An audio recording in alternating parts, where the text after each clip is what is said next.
Who's this? Toby. Toby. Hey, Toby. And he got away from me and he ran under a taxi. Did you actually see him get hit? No, I'd gone back to get my dog off the street. What I might do, I might just take him straight at the back now. I just want to get some oxygen on him just to try and stabilise him. Good boy. You're all right.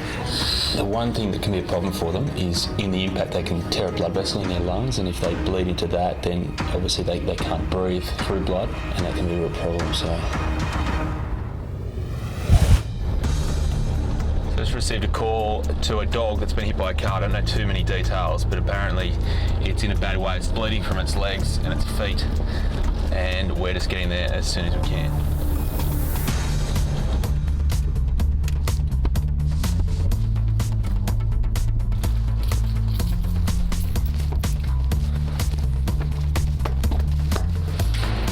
Oh, how are you? Good. Chris. Hey, Thomas. G'day, Brad. This is Brad. How are you? Who's this? Toby. Toby. Hey, Toby. Toby belongs to friends of ours. We're babysitting Toby for. Okay. And he got away from me and he ran under a taxi. Did you actually see him get hit? No, I'd gone back to get my dog off the street. Okay. And once he was hit, did he run away or run? No, he was sitting in the middle of the road, just sitting, didn't want to move. There's a bit of blood on the road. How old is he? About 14 months. He's such a young boy. Yeah, 14 normally. Yeah. Now, how's his condition been since like 5 or 10 minutes since he's been hit? He's just been still. He's been still really good. He has tried to move his legs a little bit. He's very quiet, and that worries me to a certain extent. I guess time will tell. So what I might do, I might just take him straight at the back now. I just want to get some oxygen on him, just stabilise him. Yeah. You're right, Tobe. Stay there. You can just comfort him and just make sure he knows he's okay. You're right, Tobe. Stay.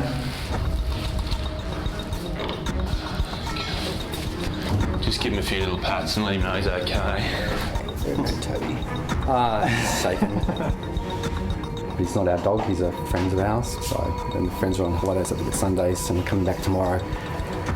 Obviously his owners are going to be pretty frantic. Yeah. Okay, so we're just going to put some oxygen on him just to try and stabilise him. Good boy. You're all right. The one thing that can be a problem for them is in the impact they can tear a blood vessel in their lungs, and if they bleed into that, then obviously they can't breathe through blood, and that can be a real problem. So he's got an elevated heart rate. His chest is a bit wheezy too, which may imply he's got a bit of fluid in his airways. He's been very good. Almost too good, that's what worries me. Yeah. Fully hyper. He's normally pretty hyperactive, is he? Yeah. Yeah. He's very excitable. We're going to put an intravenous line into him, just so I can get some drugs in there, and if anything does happen dramatically, we've got access to his circulation very quickly. The difficulty we've got is that all his legs are sore. We've got to get a catheter into one of them.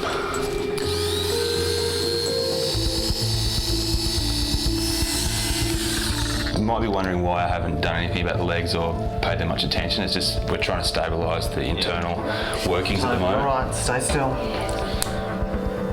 My biggest worry is the fact that we've got a young dog, essentially a puppy, 14 months old, and he's quiet. He's very quiet, and he's developing a bit of a cough too, which may indicate he's got a bit of internal bleeding into his lungs. So my priority right now is not so much his legs, not so much his injuries, but addressing his circulation, just making sure he can breathe, making sure he can pump that blood around his body, because if that doesn't happen, then we could be in trouble.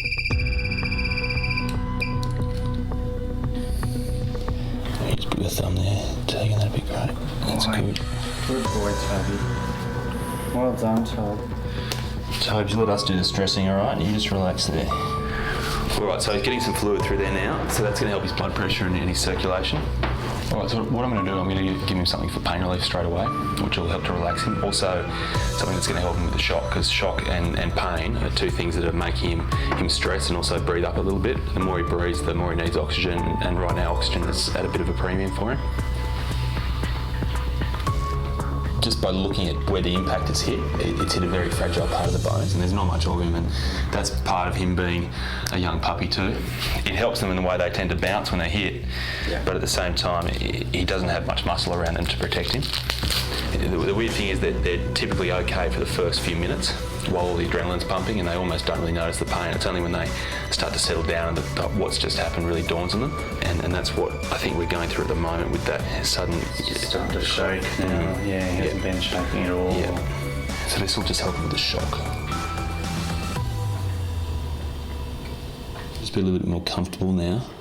One of the big problems with an impact with a car is that they can essentially tear part of their lung, which releases all the air and stops the pressure they need in their chest to breathe properly. With his breathing the way it is, where he's labouring a little bit to breathe, just to make sure he has that negative pressure in his chest. So we're going to put a needle into his chest and just suck out any air that could be a problem. Biggest spot.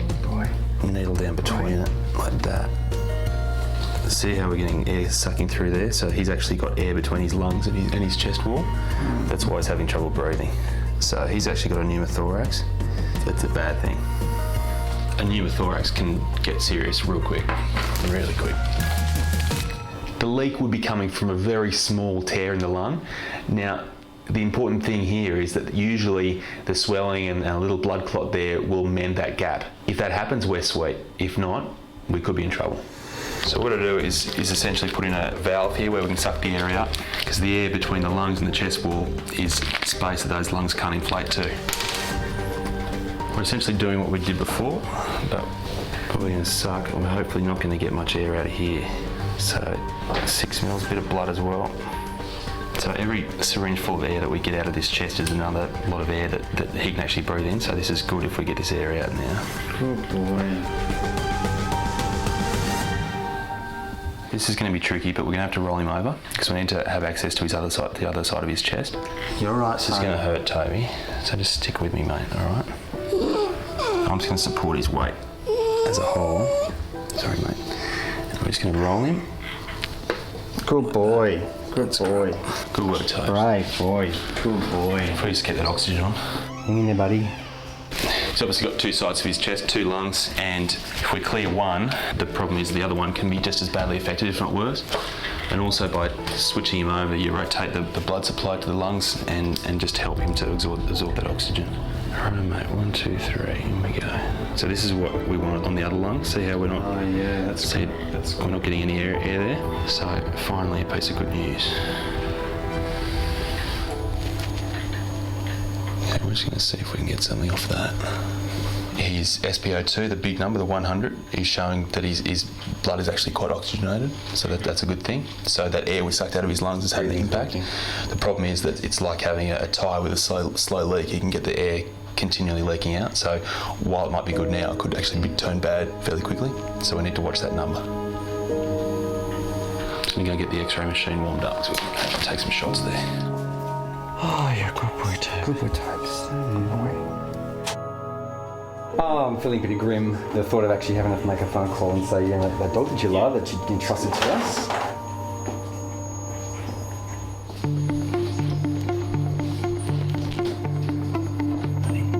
There we go. Where is it?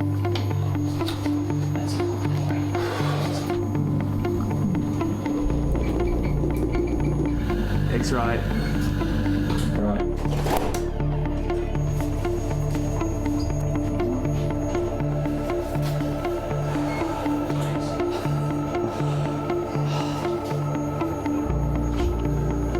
So you can see we've taken 6 shots. I'm a little bit surprised by what we're seeing, for the fact that I'm not seeing any fractures. Wow. At all. Right.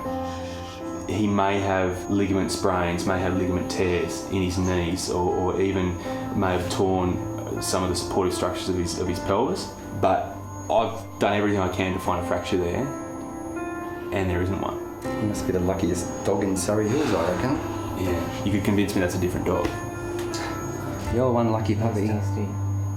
What I think we should do is start cleaning up those wounds to his skin, which he has on each of his limbs. You're right, buddy. You're right. Good boy. Got quite a decent skin tear there. They don't look very nice, I can tell you. Amazing, I think his bones have been the strong point and his ligaments have been where it's actually given. I think it's a great example of how X-rays can sometimes be a little bit deceiving. Everything looks fine, but the X-rays don't show the soft tissue and they don't show the skin trauma. And Toby does have 4 really decent sized cuts to his skin, plus some torn ligaments by the looks of it. So he's been lucky to avoid a break, but at the same time, his trauma isn't over. He's still got a lot of healing to do. It's gonna sting like buggery.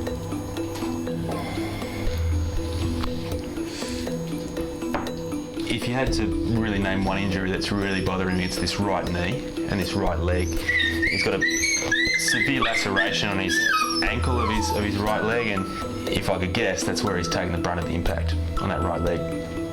Those cuts and those abrasions, they're just those ones that really, really hurt, the real gravel burn type of sore graze, and they do take some time to get over.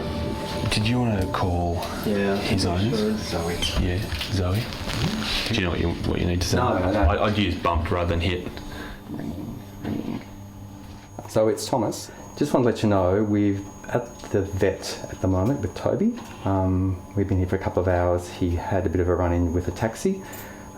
He's doesn't appear to have anything broken, but he's got some soft tissue damage and some abrasions and lacerations to his hind legs. And he's okay. He's okay. He's okay. Sorry, he's actually okay.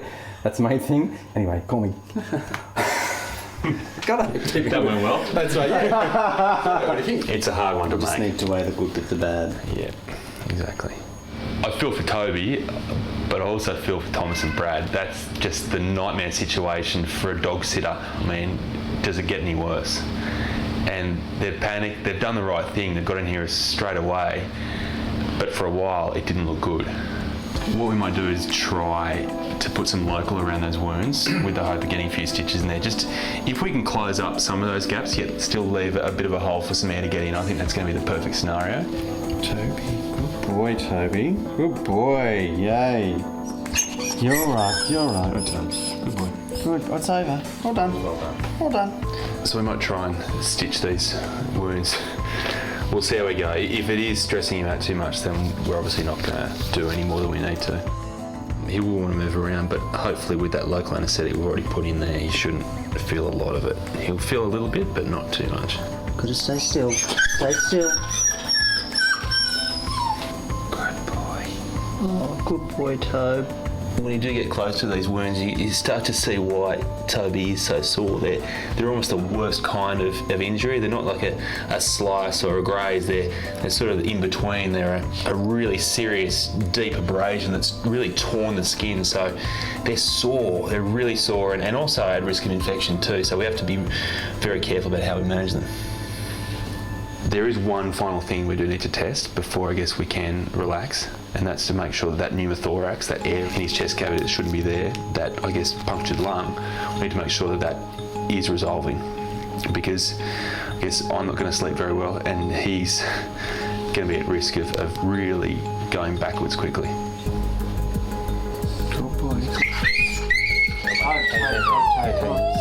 Toby. Say it, Toby. Okay, that's good. That's fantastic. Yep. So there's just no air flying into that syringe. And you saw before it just rushed in there. Yeah. That's all clear, so that's good. Whew.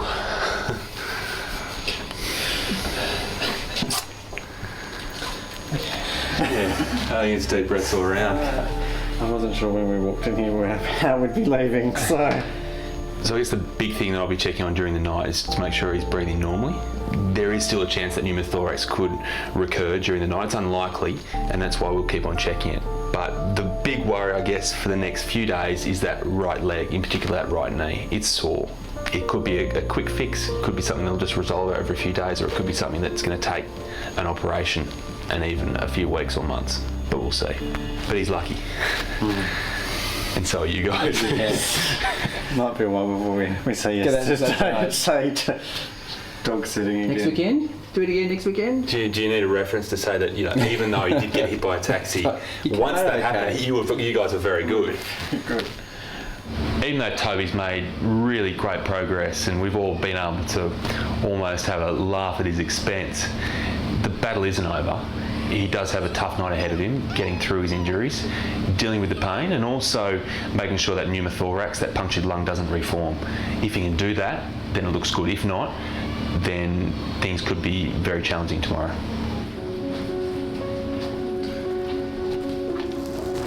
All right, the babysitters want to say good night. See you, Toby. See you, Toby Turbone. We'll be on the unemployment queue, I Watch think. out with that cab. You guys rest up though. I'll keep in touch with you and talk you through everything and maybe give you the best approach for Zoe tomorrow. Yes. Yeah. Take a script. I'll write a few notes for you. Okay, sleep well, guys. Thank you very much. Come on, buddy. It's just you and me. You okay with that?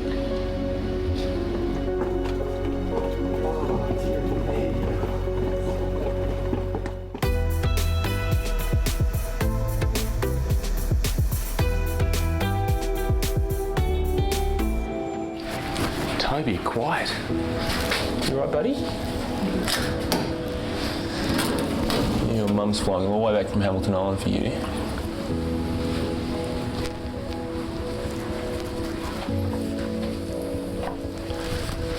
Okay. Now, how are your wounds? You okay with this? Being a little bit more brave. Hey, no licking just yet. It's my job. Not the licking, but fixing. Wow, they still look sore, don't they?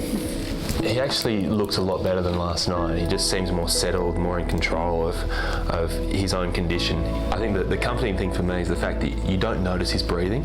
His breathing is very calm and controlled, whereas last night he had those huffing and puffing episodes, which indicated to me that the area of his lung he could breathe through was significantly reduced. The wounds still do look nasty. They do look a little bit raw, but they're going to start draining a little bit of fluid away over the next few days, and that's quite normal. So while I'm comfortable with his breathing right now, it's the knee that still has me concerned. It's very sore, it's very swollen. We do need to monitor that over the next few days. Come on, I know this hurts. I know this hurts. Come on, up you get. Let's see how you go. Get some weight on these legs. Toby, that's good, boy. Even though he's standing upright, there's not a lot of weight going through this back right leg. He's sort of holding his weight very forward at the moment. But the fact there is some weight going through it is reassuring. His owner is actually on her way from Hamilton Island as we speak, just to get home to see him. I think he's going to escape any ramifications from what happened last night, but somehow I'm not too sure the babysitters are going to fit into the same category.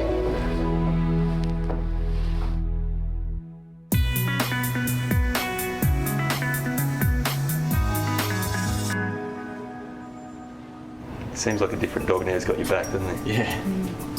How did you feel when you got the phone call, when you realised that he was in trouble? Obviously very distressed. Just got home as quickly as we could. Yeah. Full credit to him to come through what he did and be in the condition he's in. Yeah. So the good news is I think he's ready to go. Yeah. For a full recovery, I reckon Toby's looking at least 2 weeks just to get that knee stabilised again. It's still too early to say how severely damaged the ligaments are there. Hopefully it's just mainly soft tissue damage and nothing more. I know I've said it before, but you know, luckiest dog alive. Okay, ready to go? You are so ready to go, aren't you? You're going to run out of here even though you've got a sore leg. Okay, here we go. There you go. All right, now, I want to make very clear, I do apologise for the haircut. Oh, thank you. That's what I wanted. I feel a lot better today. Sammy and Tim took it very well. They didn't blame us at all. So yeah, it's been a good evening, I think, all around for us, and I think we might even babysit him again. Thanks, Sam. Thanks, Sarah. Thanks very much. It's great. Thank you. Appreciate it.